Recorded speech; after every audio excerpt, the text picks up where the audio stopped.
नमस्कार दोस्तों, आपका स्वागत है आपके अपने YouTube चैनल अमृत ज्ञान गंगा पर। एक गांव में माधव नाम का एक दूध वाला रहता था। उसके पास 2 गायें थी।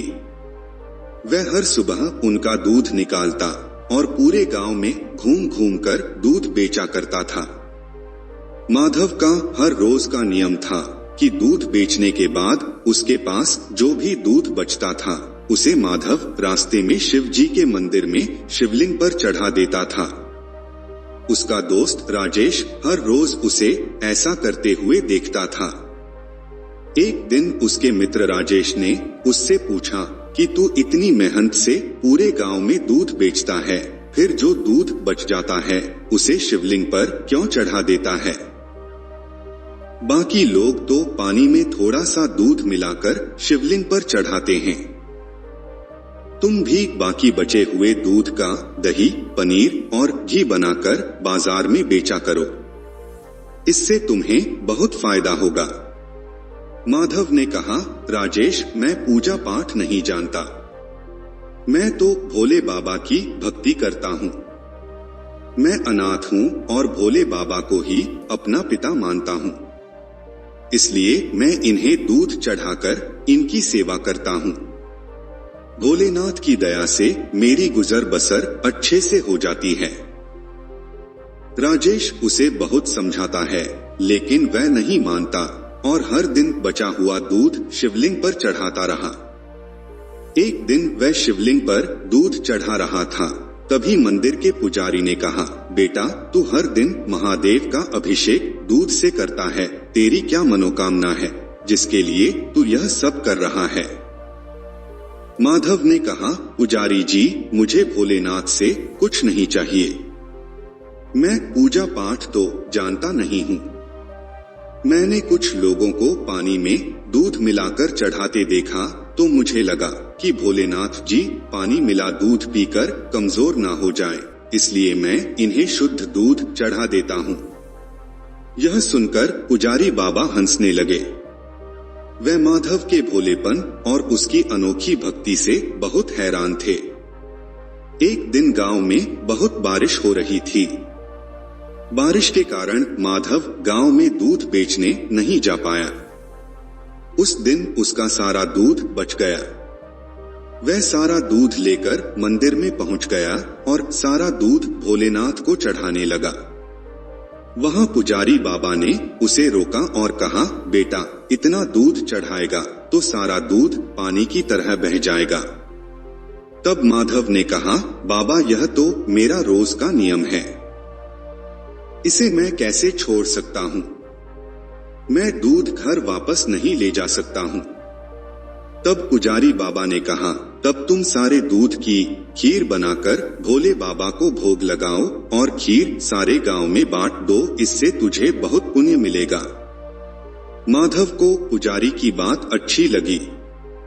वह गांव से खीर बनाने का सामान ले आया। मंदिर में सारे दूध की खीर बनाई। उसने भोलेनाथ का अभिषेक खीर से किया और सारे गांव में खीर बांट दी। उसके बाद से माधव ने एक नियम बनाया।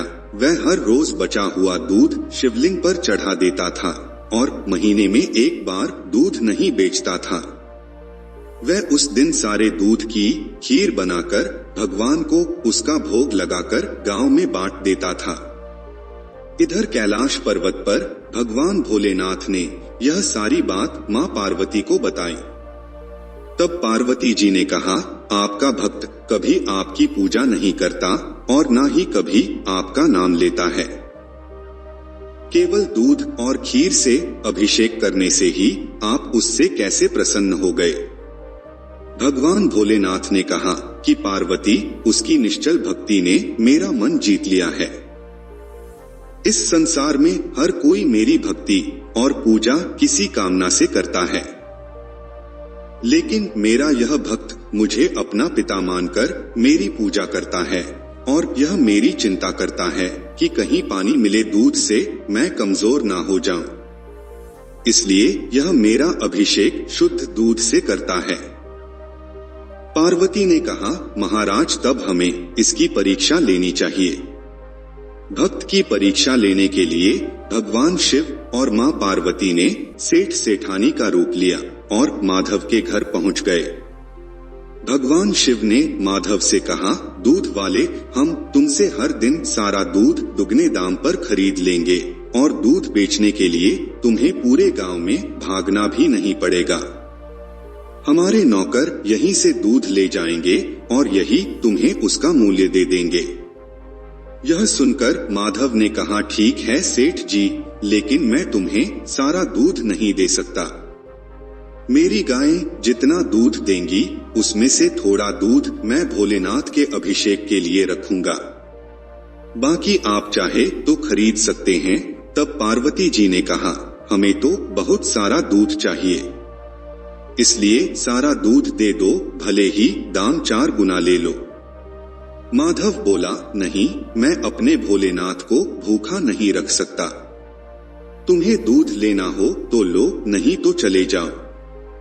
यह सुनकर सेठ सेठानी वहां से चले गए और कुछ दूर जाकर ब्राह्मण ब्राह्मणी का वेश बनाकर बैठ गए। माधव जब सारे गांव में दूध बेचकर मंदिर जा रहा था, तब उसे किसी के रोने की आवाज सुनाई दी। वह उनके पास गया तो देखा ब्राह्मणी बैठी रो रही थी। जब माधव ने रोने का कारण पूछा तो उन्होंने बताया कि मैं और मेरे पति कई दिनों से भूखे हैं। माधव ने अपना सारा दूध उनको दे दिया। उन्होंने सारा दूध पी लिया। उसके बाद ब्राह्मण ने पूछा, भाई, तुम यह दूध लेकर कहां जा रहे थे?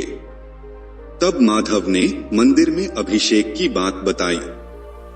ब्राह्मण ने कहा कि तुमने अपना नियम क्यों तोड़ दिया? तब माधव ने कहा, भगवान भोलेनाथ मेरे पिता हैं, आप भी उन्हीं की संतान हैं। एक पिता स्वयं भूखा रह सकते हैं, लेकिन अपनी संतान को भूखा नहीं रख सकते हैं। भगवान शिव का क्रोध मैं सह लूंगा। तभी भगवान शिव और माता पार्वती अपने असली रूप में प्रकट हो गए। महादेव को देखकर माधव उनके चरणों में गिर पड़ा। महादेव ने कहा कि मैं तुम्हारी सच्ची भक्ति से बहुत प्रसन्न हूं, मुझसे कोई वरदान मांगो। माधव बोला, प्रभु, मुझे कुछ नहीं चाहिए, मैं तो केवल आपके चरणों में रहना चाहता हूँ, बस अपनी भक्ति मुझे दे दीजिए। भगवान शिव ने कहा, तुम इस संसार में रहकर मेरी भक्ति करते रहोगे और मरने पर तुम्हें मोक्ष की प्राप्ति होगी। यह कहकर भगवान शिव और माता पार्वती अंतर्ध्यान हो गए। आशा करते हैं आपको हमारी ये कहानी पसंद आई होगी। आपको हमारी ये कहानी कैसी लगी कमेंट करके जरूर बताएं। आपको हमारी ये कहानी पसंद आई हो तो वीडियो को लाइक करें, चैनल को सब्सक्राइब करें। वीडियो को अंत तक देखने के लिए आपका बहुत बहुत धन्यवाद।